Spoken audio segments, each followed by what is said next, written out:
Siamo orgogliosi di essere italiani. Nous sommes fiers d'être italiens. C'est le motto aujourd'hui de ces Jeux Olympiques de Milan-Cortina, Jeux d'hiver qui ont débuté vendredi par une cérémonie d'ouverture patriote à la gloire de l'italianità. Tout à l'opposé, estiment certains, du progressisme wokiste des Jeux de Paris. Chaque célébration, effectivement, depuis, et chaque exploit est l'occasion d'affirmer haut et fort que l'Italie de Giorgia Meloni est de retour sur la scène internationale. La politique, c'est vrai, semble de moins en moins dissociée de l'exploit sportif durant ces Jeux, mais pas que. Les Suisses sont priés de faire profil bas après le drame de Crans-Montana, mais c'est le vice-président américain J.D. Vance qui s'est fait huer par sa propre délégation à Milan, au moment même pratiquement où l'Amérique MAGA se faisait, elle, humilier par le rappeur latino-américain Bad Bunny en pleine finale du Super Bowl. Alors qui manipule qui au fond, des politiques, des sportifs ou des médias ? Et la vraie nature du sport peut-elle être autre chose finalement qu'une affirmation politique à l'heure où le sport, eh bien, c'est tout ce qui nous réunit, qui nous fait commun aujourd'hui. On en parle ce soir dans Le Point. Bienvenue à toutes et tous sur les Monts Bleus.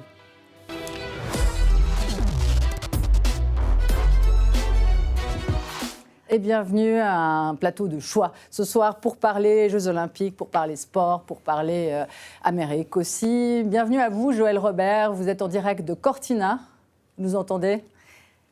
Joël. Bonsoir à toutes et à tous. Joël Robert, le grand Manitou des sports à la RTS. Vous êtes vice-rédacteur en chef adjoint des sports justement à la RTS, TV et radio. Et vous suivez évidemment pour la chaîne ces Jeux en direct de Cortina. L'honneur également de recevoir une double championne olympique à Paris, Céline Vanthill. Bienvenue. Merci.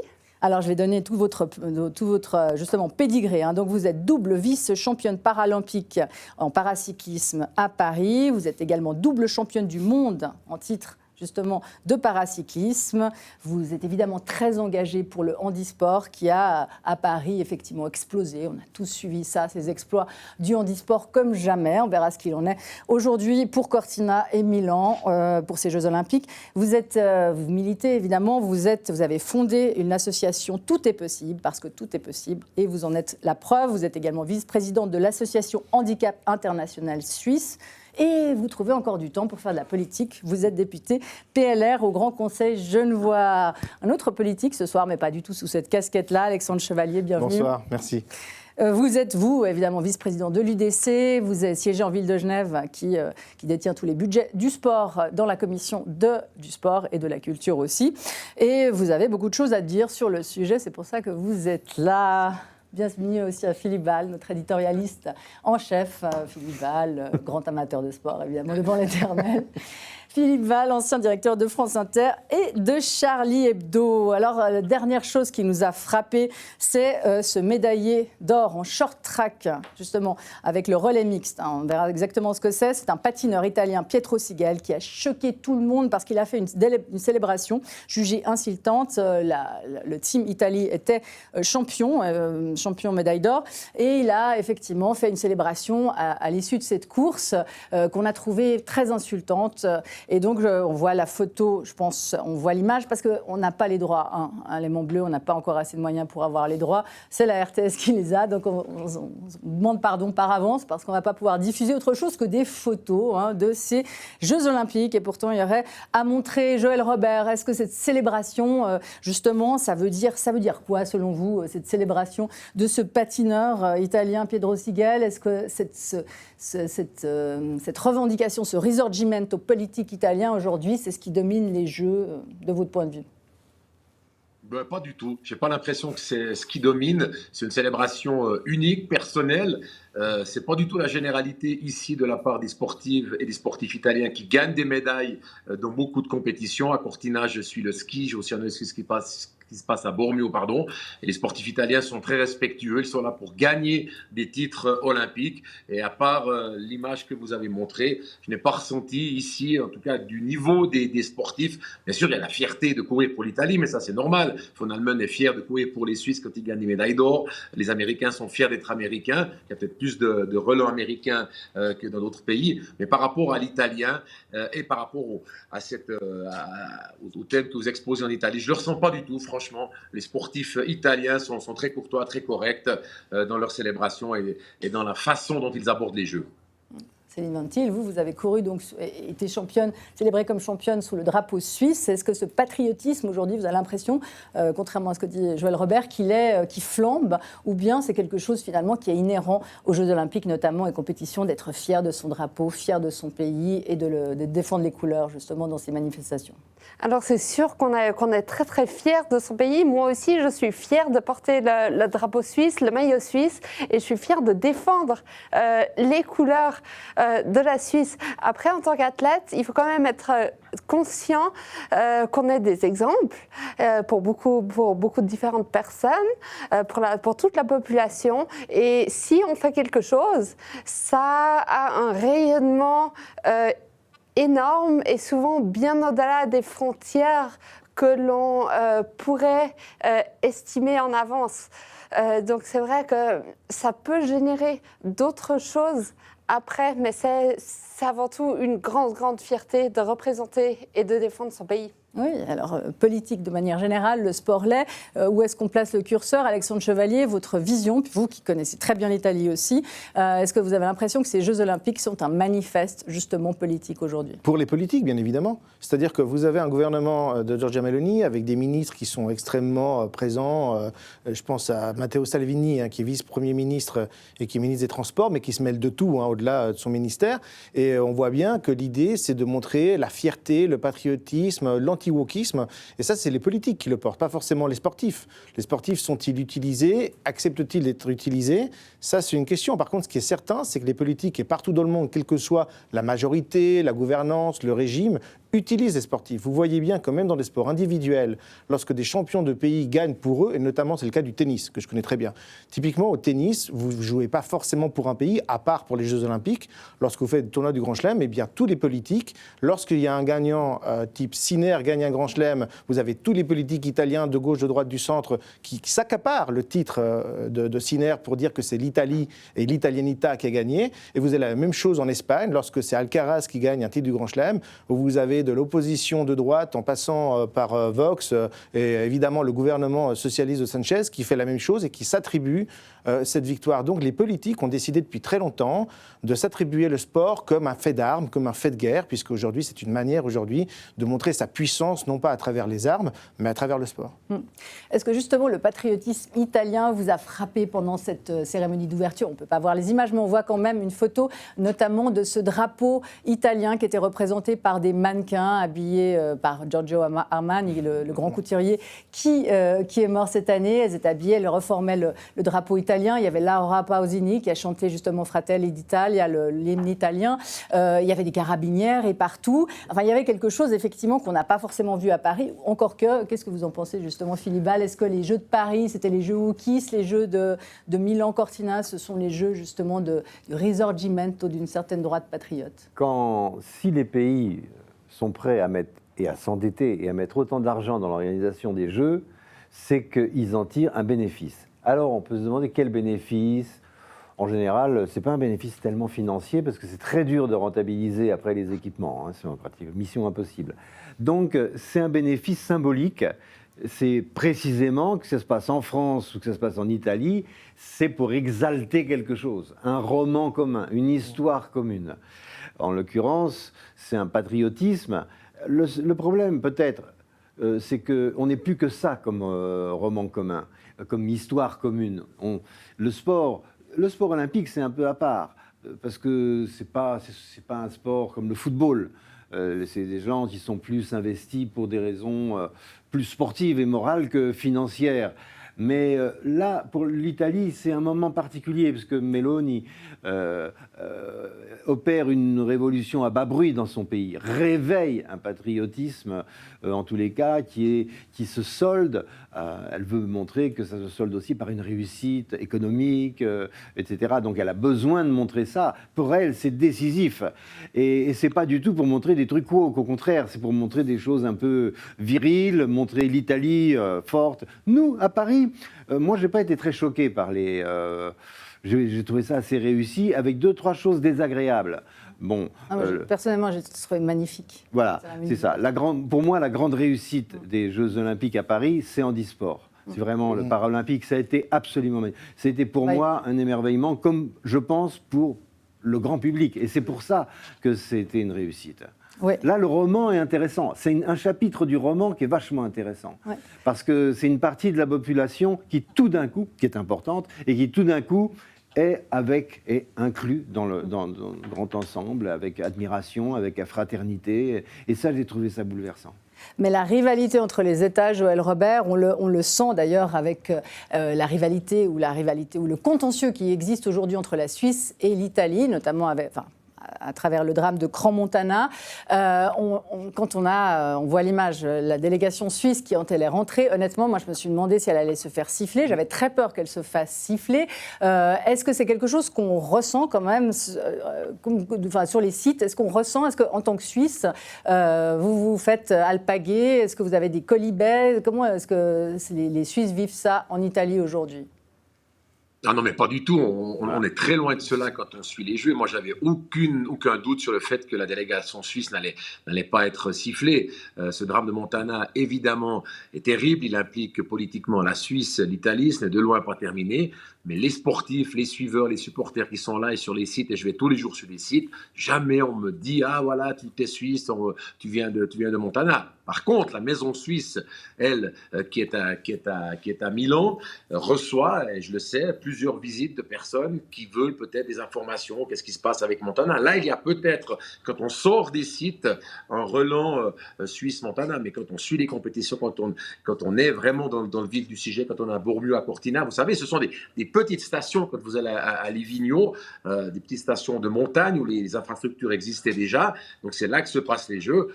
Moi, depuis 10 jours que je suis là, jamais on m'a dit « Ah, tu es suisse », alors que ça se voit. On m'a parlé de Montana. On parle plus de von Allmen, des réussites des skieurs suisses, que de Montana. Je pense qu'il faut complètement différencier cela. Et dire « Vous êtes suisse, vous avez peur d'aller au JO, est-ce qu'on va se faire siffler ?» C'est totalement une hérésie. Ça ne se passe pas du tout comme ça. Alors, je ne sais pas si on voit que vous êtes suisse, Joël Robert. Mais justement, j'en profite quand même parce que, faisons un petit peu de sport.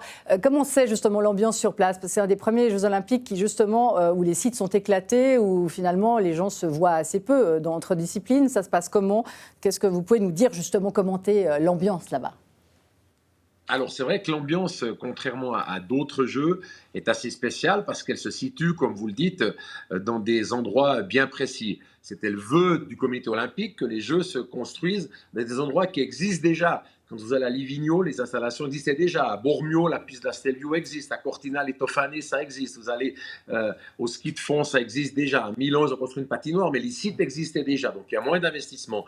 Ça, on ne peut pas reprocher quand même à un pays de vouloir faire sur l'existant. Par contre, ça se ressent au niveau de l'ambiance globale des Jeux. C'est plus des championnats du monde répartis sur plusieurs sites, un grand rassemblement sportif où les acteurs peuvent voir d'autres compétitions, il y a des échanges qui se font, sportifs, culturels et politiques. Là, chacun est un peu dans sa région.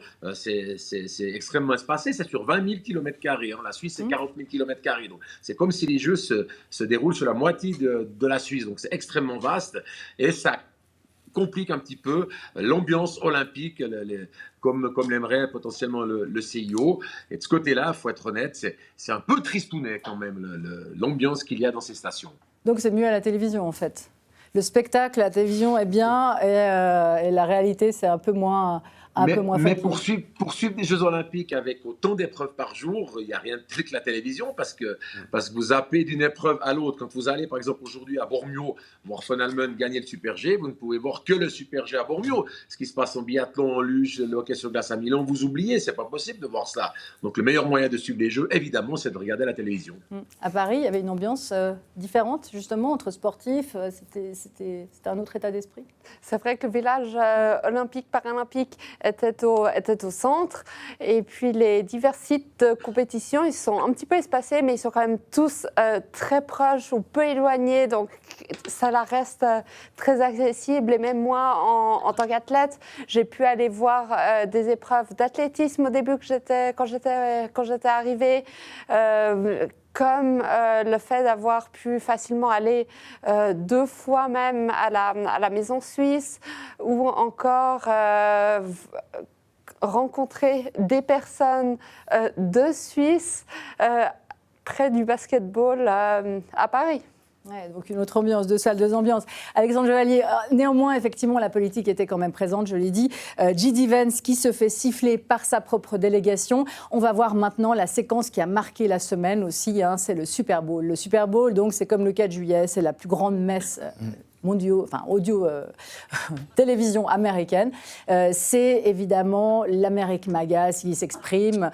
Voilà. Et donc, la personne qui a été chargée de faire l'animation, c'est Bad Bunny, un rappeur latino. On va regarder la séquence et puis après, je vous laisserai la parole pour commenter cette chose qui, évidemment, a été prise partout parce que ça a été vécu comme une gifle, justement, à Donald Trump, à sa politique aujourd'hui et notamment à ICE. Aprovecha que estoy soltero, single.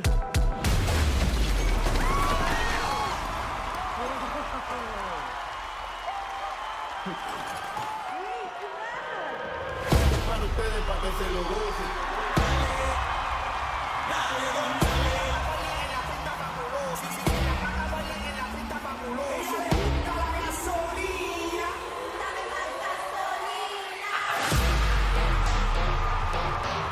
Estás escuchando música de Puerto Rico, de los barrios y los caseríos. Ella viene por ahí. Ella nunca llega sola. Todos los bandidos que sueltan la pi. Ey, ey, que esta noche lo que haya. Perreo, baby, sabeteo, baby. Castra, baby, hasta abajo, baby. No te quitas, baby. En la disco, baby. Ey, ey, ey. C'est un retournement, une gifle. Bad Bunny qui met Trump KO pendant cet événement-là. Comment c'est possible d'ailleurs que ça se soit produit comme ça ? Alors, il y a plein d'éléments. D'abord, vous l'avez rappelé, le Super Bowl, c'est le grand événement télévisuel à tel point que les marques qui diffusent de la publicité créent des spots exclusivement pour la séquence du Super Bowl. C'est dire l'importance que ça a aussi pour ceux qui diffusent et qui vendent des produits de télévision à la télévision à ce moment-là.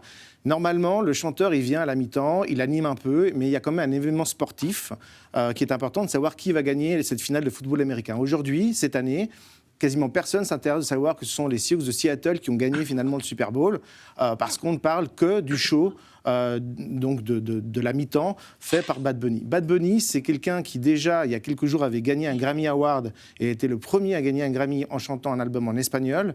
Et ça avait déjà mis en colère Trump parce qu'il avait déjà annoncé qu'il était contre ICE, qu'il fallait arrêter ce qu'il était en train de faire pour l'inclusion évidemment des latinos au sein des États-Unis.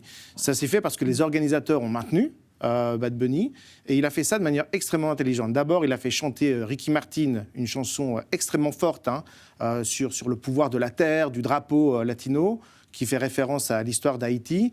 Et puis, il a fait chanter Lady Gaga, pour avoir aussi une partie en anglais, en faisant comprendre que l'Amérique, ce n'était pas un pays, mais tout un continent qui allait du Canada jusqu'à la Terre de Feu en Argentine. Et il a fait quelque chose d'assez fabuleux. Et moi, en tant que latino d'origine donc colombien, je peux le dire, je suis extrêmement fier de ce qu'a fait Bad Bunny ce soir-là, parce qu'il a fait défiler l'ensemble des drapeaux de tout le continent américain. Il nous a rendu à tous, finalement, l'Amérique. Être américain, c'est être d'un continent qui va du nord au sud, et c'est pas seulement être états-unien. Parce qu'en fait, en français, comme d'ailleurs en anglais, on devrait dire états-uniens. Ils sont un pays, ils ne sont pas un continent.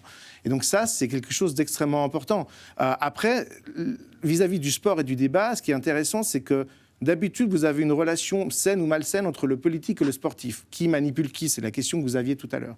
Ici, vous avez quelque chose de disruptif parce que vous avez un artiste qui prend en otage le plus grand événement sportif de l'année aux États-Unis et qui fait de la politique de cet événement.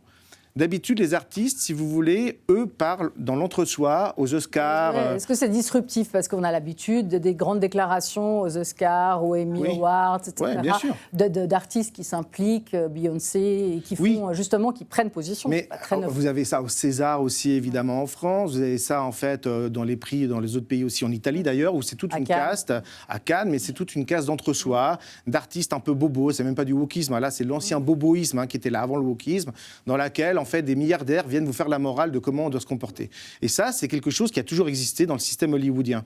Mais ici, c'est différent parce que ça restait dans le cadre artistique. Ici, vous avez un artiste qui n'est pas un sportif professionnel, qui vient dans un événement sportif pour faire de la politique. Et là, c'est comme si tout d'un coup, vous aviez une espèce de triptyque là, qui se met là, alors que vous aviez un duel finalement là-dessus. Et là, c'est disruptif, bien sûr. Oui, et ça se passe effectivement pendant que Trump justement signe un décret pour dire que l'anglais est la langue unique aux États-Unis.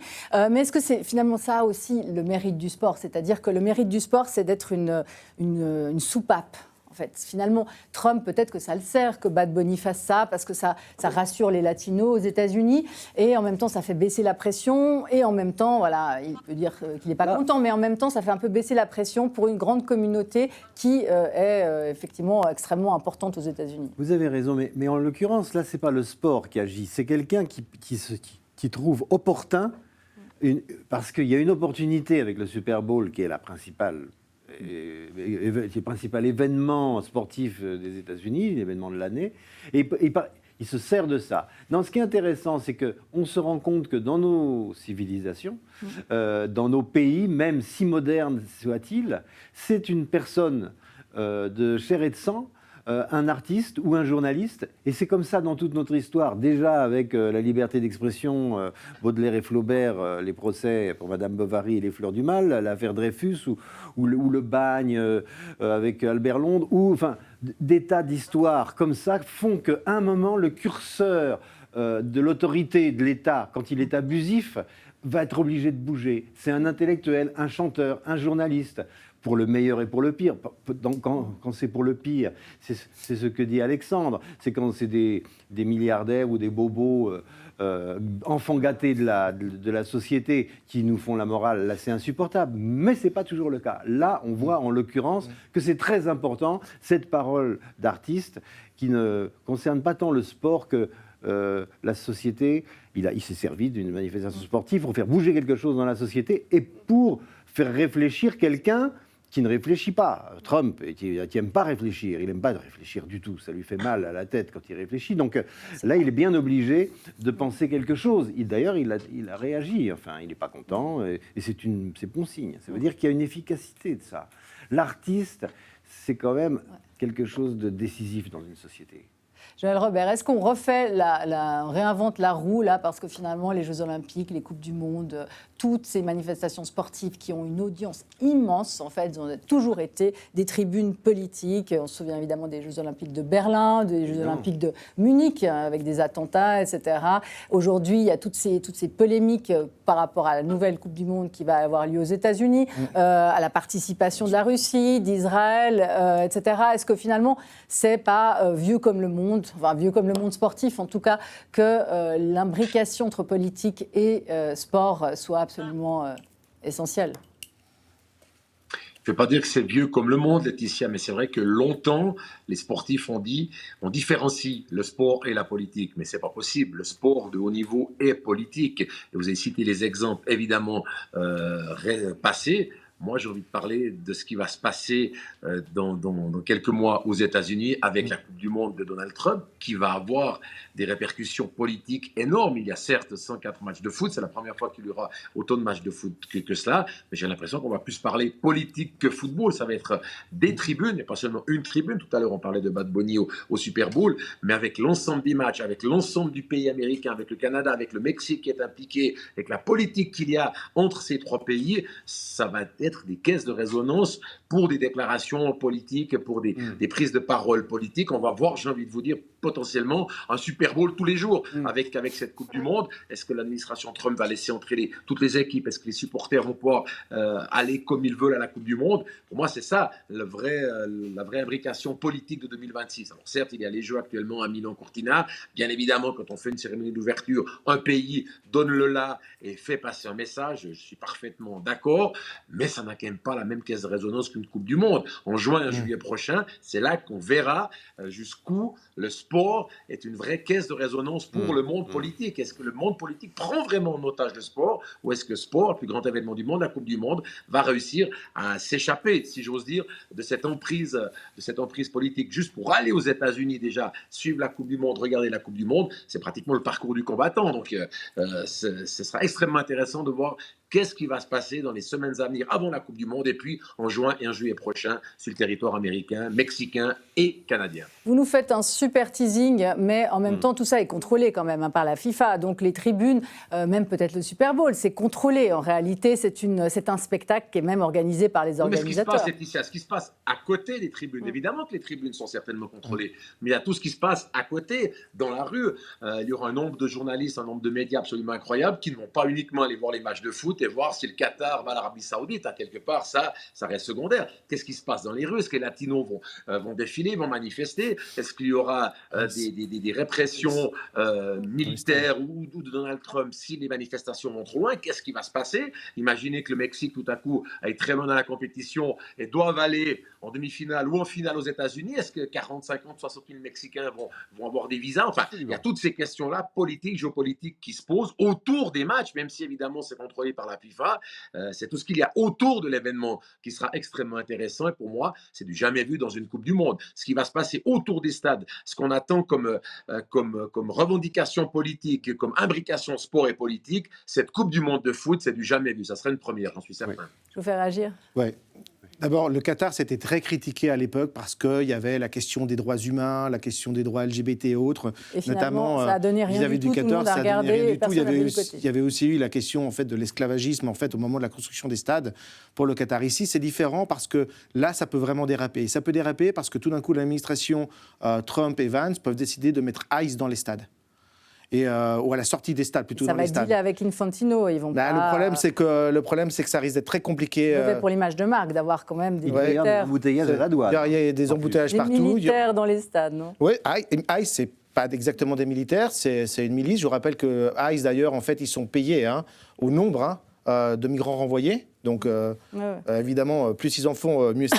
Mais il y a un autre problème qu'avec cette Coupe du Monde, ça va être la question de tous les symbolismes. Vous savez que normalement, la FIFA tire au sort un match qui est symbolique, par exemple, c'est questions LGBT. Et là, c'est deux pays largement homophobes qui sont, si je me souviens bien, on me corrigera si je me trompe, qui sont l'Iran et l'Égypte, qui ont été choisis comme pays hôtes, comme match hôte des questions LGBT. Vous voyez bien le problème que ça va poser, puisqu'évidemment, aucun des joueurs et aucune des fédérations ne voudra respecter ça et mettre des brassards en l'honneur en fait, de la question en fait, des fiertés dans un mois en plus, dans une période qui est celle des fiertés LGBT notamment.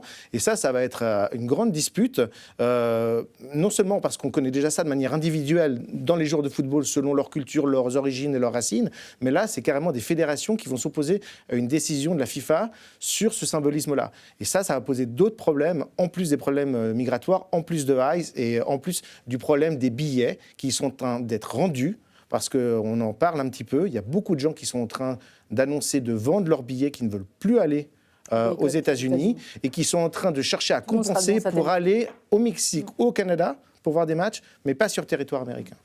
Alors la question va venir aussi à la question du handisport notamment et de cette lutte woke entre guillemets, mais sur la prise de position aussi des sportifs. Ça, c'est quelque chose qui fait débat. Il y a des sportifs, effectivement, des footballeurs qui refusent aujourd'hui de défiler avec le brassard LGBT. On va voir Kylian Mbappé qui, comme d'autres justement, a appelé, alors là en l'occurrence c'était prenant position contre le RN. Vous, comme sportive, Céline Van Til, est-ce que justement vous sentez le devoir ou au contraire l'obligation de vous taire face à des grandes questions politiques du moment et notamment quand vous êtes dans l'exercice justement de grandes compétitions comme ça? Est-ce qu'aujourd'hui, c'est facile pour un sportif de se dire je prends position ou je ne prends pas position?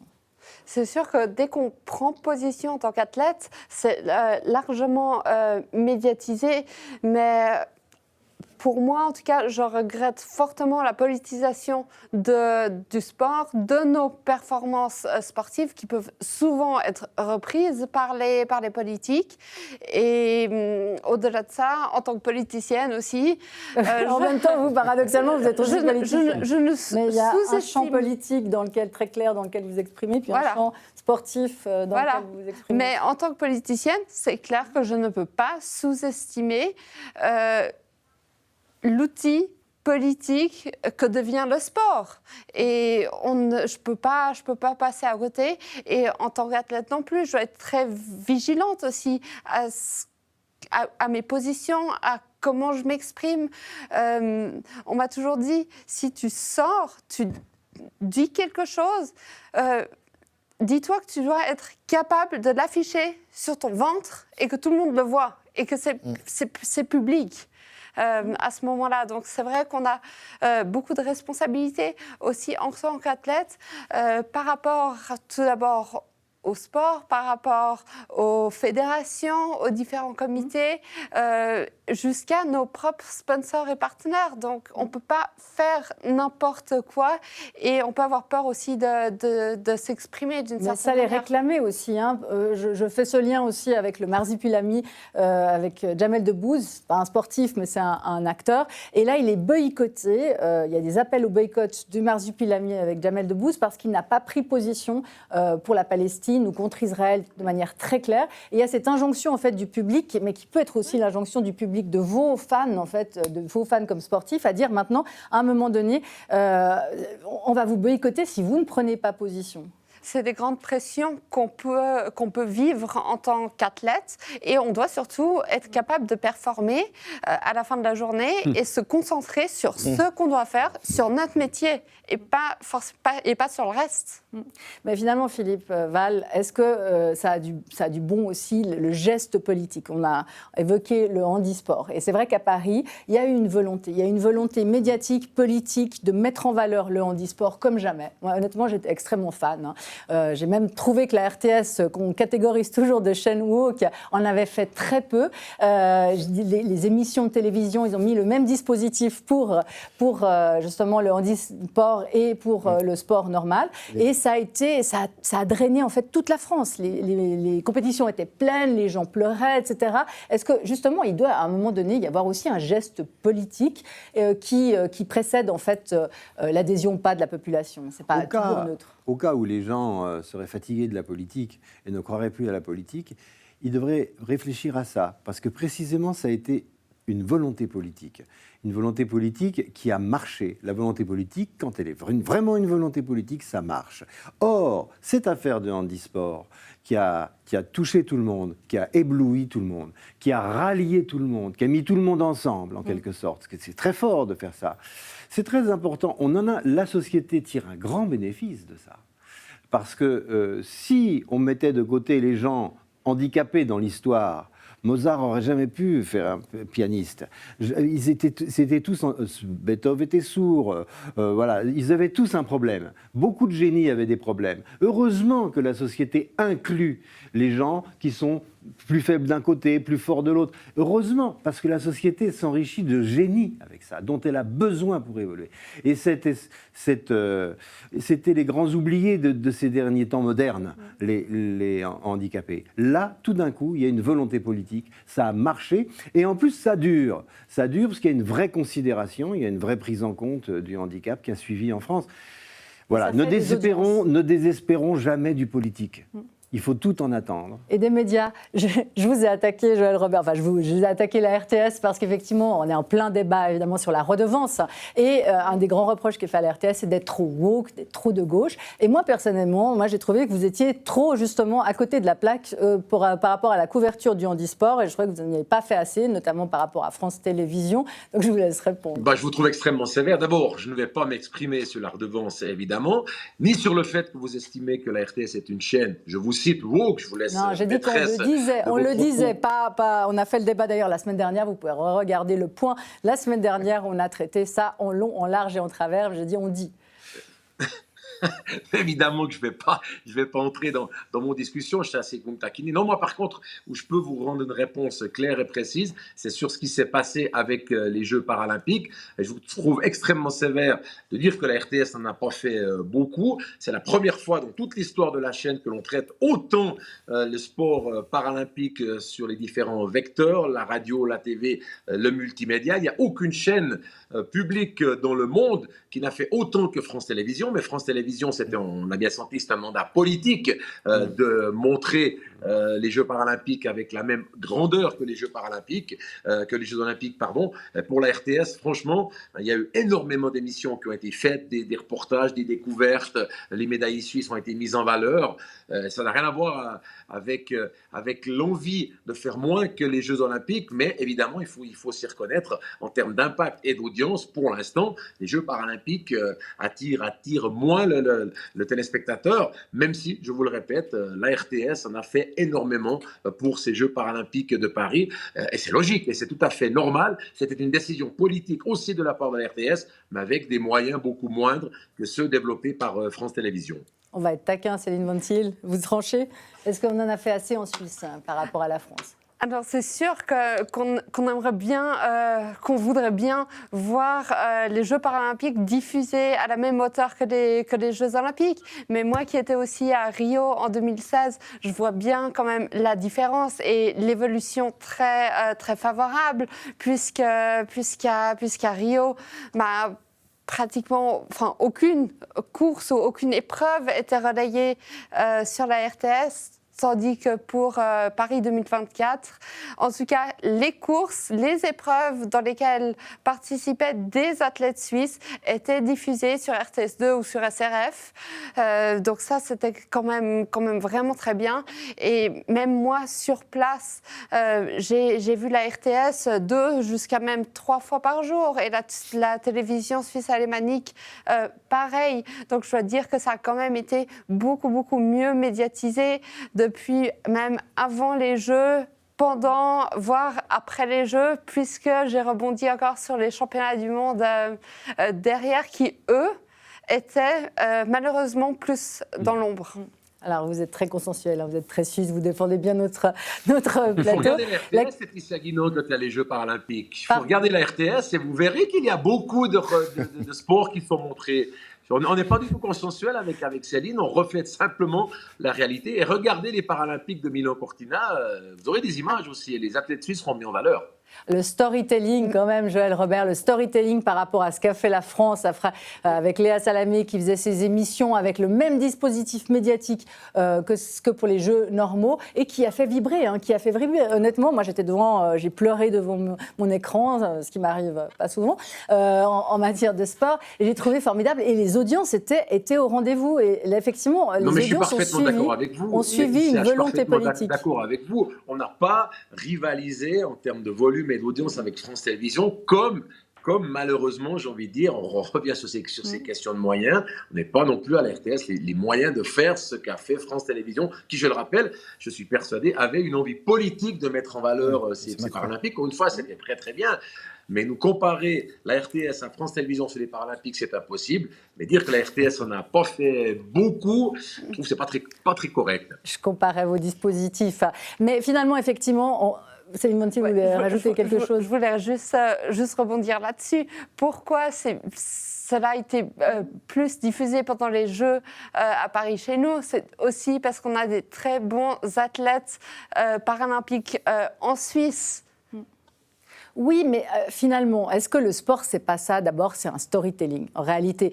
Et que l'exploit, c'est comment on le montre, comment on le raconte, et que c'est cette histoire-là, en fait, qui va plaire ou qui ne va pas plaire, Alexandre Chevalier, plus que l'exploit, finalement, que les sportifs font. Le sport de haut niveau, à ce niveau-là, on le sait, c'est un business. Je veux dire, on ne parle même pas de la Coupe du Monde, mais si vous regardez les grands chelems de tennis, vous regardez d'autres types d'événements sportifs d'importance, il y a un business. C'est un tel business que même des fois, les athlètes ne sont pas ceux qui sont privilégiés. Moi, je me souviens de tennisman qui se plaignaient des odeurs et du bruit qu'il y avait à l'US Open. Et je sais, j'ai assisté plusieurs fois comme spectateur, parce que d'abord, ce qu'il fallait, c'était que les spectateurs soient bien, c'est-à-dire les laisser manger et boire n'importe quand, ce qui n'est pas le cas dans d'autres tournois du Grand Chelem, c'est le cas à New York. Donc ici, l'avantage, c'est aux spectateurs. Après, il y a l'avantage aux téléspectateurs. Après, il y a quand même la question des audiences. C'est-à-dire, est-ce que ça va faire ou pas de l'audience ? Paris, ça a été une bulle, ça a été magnifique, effectivement, mais c'est une bulle voulue par le politique à la française, c'est-à-dire tout en haut. Les audiences ont suivi, c'est oui, ça. Bien sûr, mais parce qu'il y avait aussi... Mais les audiences ont suivi, mais vous savez pourquoi, contrairement à ce que tout le monde imaginait au départ pour le handisport. Mais vous savez pourquoi ? Parce qu'on a mis en place un dispositif qui permettait ça, et il y avait une volonté politique, d'abord tout en haut de Macron. Moi, je ne sais pas ce que ça donnera pour Milan-Cortina, mais moi qui regarde passablement la télé italienne, je ne vois pas aujourd'hui une espèce déjà de préparation à ce qui va venir. Je ne vois pas d'engouement particulier dans les émissions faites par la RAI aujourd'hui, qui tient le monopole pour l'Italie des compétitions là-bas. Et je ne vois pas en fait cette préparation, cette volonté politique de faire de la même manière. Et donc, il y a quand même une impulsion du politique ici qui est essentielle. Oui, alors Joël Robert, pour justement le handisport, est-ce qu'aux Jeux Olympiques de Milan, il y aura cette volonté ou au contraire, effectivement, ce sont des Jeux plus à droite, entre guillemets, et le handisport va en souffrir. Alors, je ne sais pas s'il y a une volonté politique italienne de Mme Meloni et de son gouvernement de faire ce qu'a fait Macron et son équipe pour les Jeux de Paris. Ça j'en ai aucune idée. Mais c'est clair que l'on sent quand même, on est en Italie depuis quelques jours, que ça risque d'être plus compliqué de mettre en valeur les Jeux paralympiques ici à Milano Cortina qu'ils n'ont été mis en valeur du côté de Paris. Et ça, c'est ma foi une réalité. Avec des sites dispersés, on ne pourra pas faire une aussi belle fête, je pense, un aussi beau rassemblement tel qu'il a eu lieu à Paris. Ça me paraît une évidence, même si je peux me tromper, on verra ce qui se passe à partir de mars quand auront lieu les Jeux paralympiques. Mais Céline Vantin a dit quelque chose d'extrêmement intéressant. Les athlètes paralympiques suisses sont extrêmement performants également. Aujourd'hui, on parle de Von Allmen, on parle de Dormat et compagnie. Ça, c'est bien. Mais les athlètes paralympiques suisses, vous avez Céline Vantin, vous avez des Kusch, vous avez des personnalités extrêmement importantes, extrêmement intéressantes. On peut faire, comme vous dites si bien, du storytelling et vendre le sport également au travers des résultats de ces sportifs. Moi, ça reste des sportifs à part entière et leurs résultats ont tant de valeur qu'une victoire de Marco Dormat ou de Franjo Von Allmen. Et ça, c'est extrêmement important également pour la Suisse et pour la cohésion du pays. Oui, mais justement, ce qui compte en sport pour la plupart des gens, est-ce que c'est pas justement cette histoire-là et que l'exploit, c'est pas la performance toujours avant tout, mais c'est finalement le récit de cet exploit-là de A à Z qui va nous toucher. Derrière chaque exploit, il y a une histoire. Marco Franjo Von Allmen, triple champion olympique, a une histoire fantastique. Il a failli arrêter le ski, il n'avait plus d'argent, son papa est décédé, ça l'a complètement traumatisé. Il est revenu, ça veut dire par la petite porte. Il a failli jamais faire du ski de compétition. Il n'est là que depuis 2 ans. Donc ça, c'est un storytelling extraordinaire. Je ne vous parle pas d'autres sportifs qui ont aussi des grandes histoires. Évidemment que derrière chaque grande médaille, il y a des histoires qui se racontent. Philippe Val, vous qui avez le regard aussi et le retour historique sur ces questions-là, est-ce que le sport, parce qu'on dit beaucoup aujourd'hui que le sport c'est la seule chose qui nous unit, les sportifs deviennent des héros nationaux, évidemment on sait bien en Suisse, Roger Federer est un héros national, ou était, parce que maintenant on entend moins parler, Kylian Mbappé, etc. Mais est-ce que finalement c'est ça aussi la vertu du sport qui a toujours été ça aussi, d'être des histoires dans lesquelles on se retrouve, on se représente, qui nous font vibrer, peut-être comme aucune histoire humaine? Alors, je ne suis pas très sûr de ça, parce qu'il y a à boire et à manger dans tout ça. Alors, dès le début, le sport olympique, à Delphes ou à Olympie, dans l'Antiquité, c'était effectivement un moment où des clans qui étaient plutôt sur le point de se faire la guerre faisaient la paix pour faire des jeux. Et finalement, c'était une espèce de régulateur. Comme le théâtre l'était d'une autre façon. C'était au moins aussi important que l'art, la culture, la tragédie. Voilà, c'est l'invention de la représentation. L'invention de la représentation. Le sportif, il représente quelque chose. Mais je pense que le côté négatif de ça, tu as commencé à en parler, Alexandre, c'est le business et le pouvoir, la corruption, des payes hallucinantes. Aujourd'hui, pour les footballeurs, je parle, c'est pas vrai pour l'olympisme, évidemment. Bon, l'olympisme, l'argent, il est ailleurs, il n'est pas chez les athlètes, bien souvent. C'est plutôt un mauvais exemple actuellement pour les enfants. À cause du foot. Le foot, ça leur donne envie de gagner de l'argent comme on gagne de l'argent au grattage. Il faut faire de l'effort, hein, parce qu'on ne devient pas champion de foot. Oui, mais disons qu'il y a beaucoup d'enfants aujourd'hui qui sont obsédés par ça. Les gens ont toujours aimé le foot, même quand j'étais gosse. Mais à ce point-là, c'est devenu un rêve mirifique qui est un miroir aux alouettes pour énormément d'enfants, avec beaucoup de déceptions, parce qu'on ne gagne pas 500 000 € ou 1 million d'euros par an facilement, et certainement pas par des milliers de personnes. C'est juste quelques joueurs. Et donc il y a un mauvais exemple, avec en plus des fédérations, des équipes qui sont liées à des histoires de corruption internationale, avec le Qatar, avec tout ça, c'est compliqué, c'est moche. il y a une histoire mafieuse aussi du sport. Il y a un versant noir du sport qui est quand même à dénoncer. Et puis peut-être que ça n'est pas c'est pas le seul épanouissement du corps humain. Il faut que le corps humain, c'est mens sana in corpore sano, normalement. Le cerveau fait partie du corps humain aussi. Le cerveau fait partie du corps humain. Donc il faut quand même, il faudrait pouvoir allier le développement intellectuel. Pas simplement aller crier sur un stade pour que le mec devant, les 22 gars marquent des buts. C'est pas simplement ça le sport, avec des millions à la clé, avec, une fois de plus, je le dis, des problèmes de corruption du monde politique qui sont assez graves. Je pense que ça pose un vrai problème mondial. Alors, il nous reste assez peu de temps pour conclure. Donc, Joël Robert, je vais vous reposer la question finalement. Qui utilise qui entre les sportifs, les fédérations, les pouvoirs politiques? Est-ce qu'il y a un dominant parmi tout ça ou finalement c'est une mécanique qui roule et qui marchera toujours parce qu'elle fait des histoires qui font d'audience?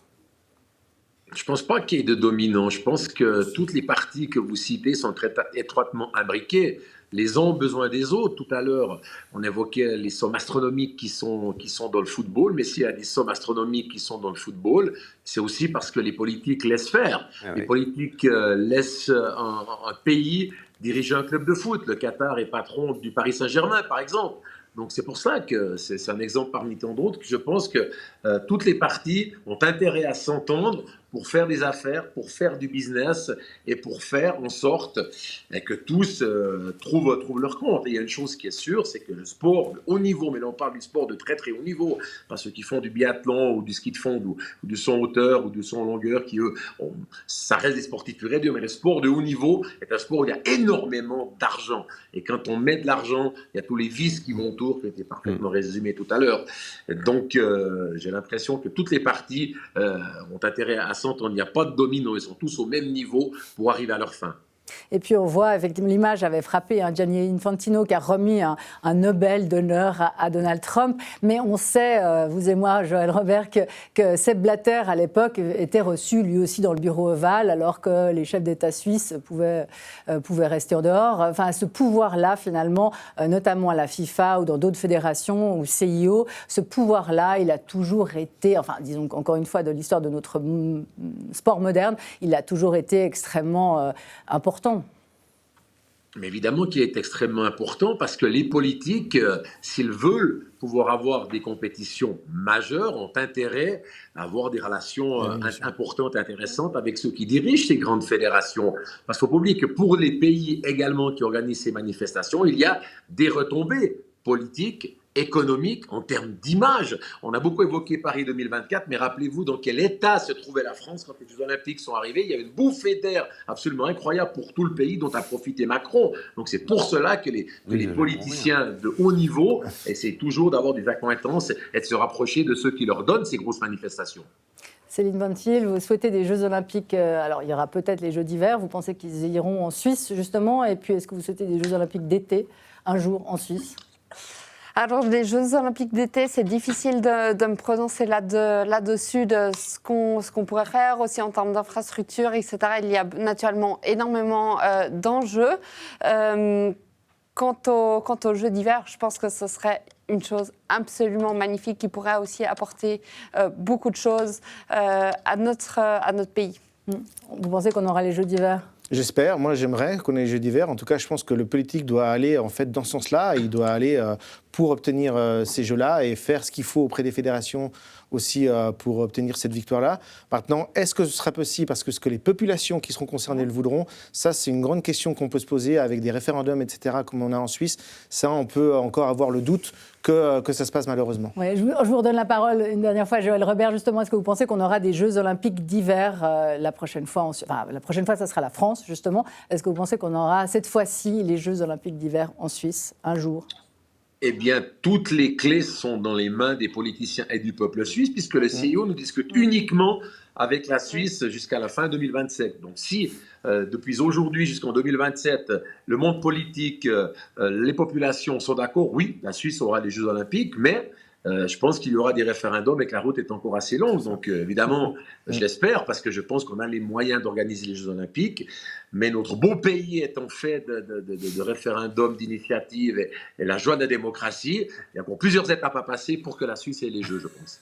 Philippe Ball, le dernier mot de la fin. Les Français étaient contents d'avoir les Jeux Olympiques. Finalement, ils sont contents de les avoir bientôt parce qu'ils vont avoir les Jeux Olympiques d'hiver. On les a déjà eus, donc il y a déjà pas mal de structures qui sont en place. Oui, ils sont contents, comme tous les pays. C'est un sont bon contents. retour sur investissement, globalement. Oui. Allez. Je sais, c'est difficile à dire, ça vraiment. Il faut être expert. Oui, enfin moi, c'est pas ma fierté personnelle beaucoup, donc je m'en fous un peu.